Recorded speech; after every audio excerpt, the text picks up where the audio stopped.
Parity's final contribution is £3,000, the cost of sponsoring the side pod for the next race at Rockingham.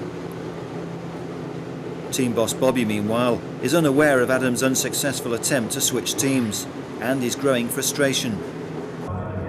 We've got an old diffuser on the car, and every other competitive B car that I've looked at has got the new diffuser on, including Gilmore and Sherwood. And I think we had that at Silverstone and it's mysteriously disappeared. We run the car 10 kilos over the weight limit. We don't have a flat shift pedal, which I'm told is worth half a second a lap upwards.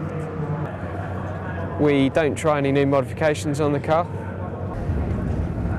We had a good engine at Silverstone. That went in Gilmore's car without them telling me, because they knew I'd kick up a stink. And it's clear on the data what's happening. I'm much quicker in all the quick corners than my teammates. For me, that says I'm a quicker driver. They know I'm a quicker driver than both of them. They've told me they know. It's obvious looking at the data. It's unfair, but I don't really use that word very often, because unfair is the sort of word that weak people use. You've got to go out and make things happen for yourself. Adam, clearly fired up by his pent-up frustration, responds with his best race of the season. It's the first ever Formula 3 race at Rockingham, and Adam makes one of his customary flying starts. He made a mega start again on cold tyres. He moved up to second in third or fourth lap, and he's got a good gap now. Hopefully he can hold on to that. I don't think he'll catch the leader, but he's doing really well, really well. Adam has left teammate Matthew Gilmore well behind, and his management watch hopefully as he chases the new championship favourite Robbie Kerr. He's absolutely blown Gilmore away. He's closing on Kerr. Still a bit worried about Keown at the moment. Come on, Adam. Hopes of catching the leader are held up by one of the A cars, but second place has impressed everyone. That's a really good drive. Well, boys. Well, yeah. Lap times are consistent, really, really good. Yeah, I mean, he was staying with Robbie, wasn't he? Oh, yeah. Now you got down to it, you settled down. If he was a bit further up the grid, you'd have had him, no problem. That's a real significant improvement. Good. That was the best he's driven all season, no question. Big improvement, and you know, consistent. Excellent. Good. Real good stuff. He was braking better than Kerr, and if it wasn't for the A-class, car that messed up things in the middle of the race, I think he would be, in there at the end too. But I'm very, very happy with him. I think he did a very good race this time. So it looks good for the next race. I think very, very soon we have him on top of the podium. The start was good again, wasn't it? Yeah, very good start. Yeah. David, I think that's possibly the start is not been the problem, is it? He's good in his, the early stages of the race when everybody is on cold tires. He's very fantastic.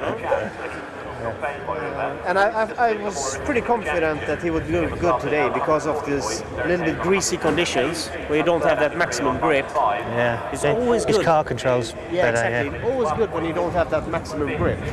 So let's hope it stays like this. He made a blinding start. He drove really well. He was up with Kerr, and then one of the A cars got in between him, and it buggered him up a bit. He could have won it. So it was good, very good. Adam's rival is clearly not happy. The team's number one driver finished well off the pace. Kerr was kind of turning in like this, very smooth. Yeah. And then if he just missed the apex, he was just doing that and he was tweaking it in. Yeah. Whereas I was sort of turning in and immediately sort of correcting all the way around the corner. Now, whether you've got it right for coming out.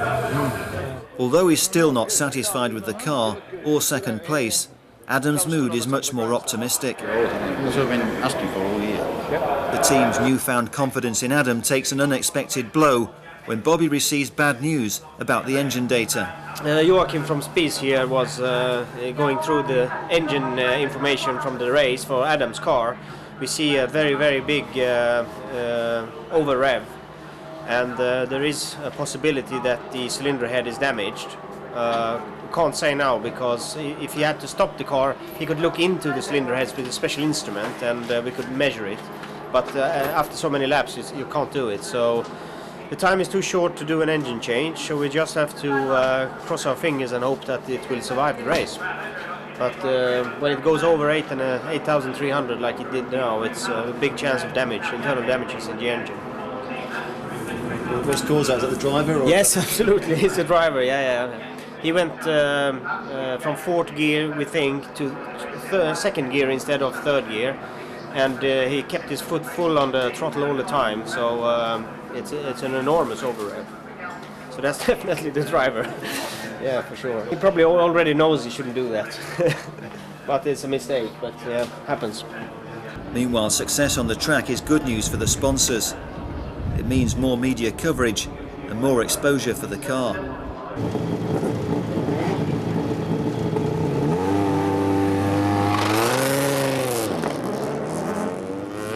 The track has dried out for the afternoon race, and for once Adam doesn't make the best of starts, overtaken on the opening straight. But he quickly makes amends and is soon contesting third place.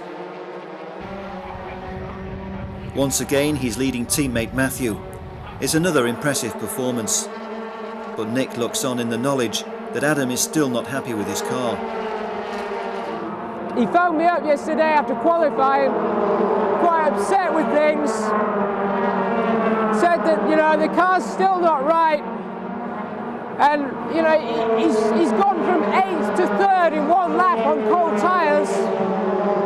It suggests to me that the skill's there, but the car's not quite right at the moment. It's not been right all season. And we're going to have to take a long, hard look after this race and decide whether to carry on with this team or not. I'm not sure. Robbie Kerr holds on for his second win at Rockingham. But it's also been an encouraging day for Adam, twice finishing on the podium and twice beating his #1 rival, teammate Matthew Gilmore. It's been a disappointing weekend for both his teammates. The biggest loser is Matthew.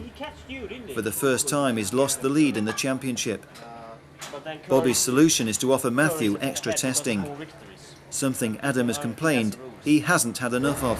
You really want to do something before Castle Cool? Go testing, something like that? Testing.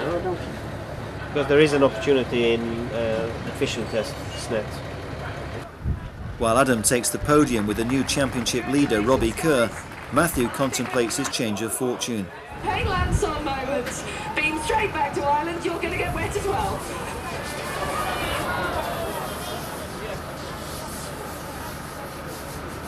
Meanwhile, back in the pit lane, Nick celebrates his personal triumph.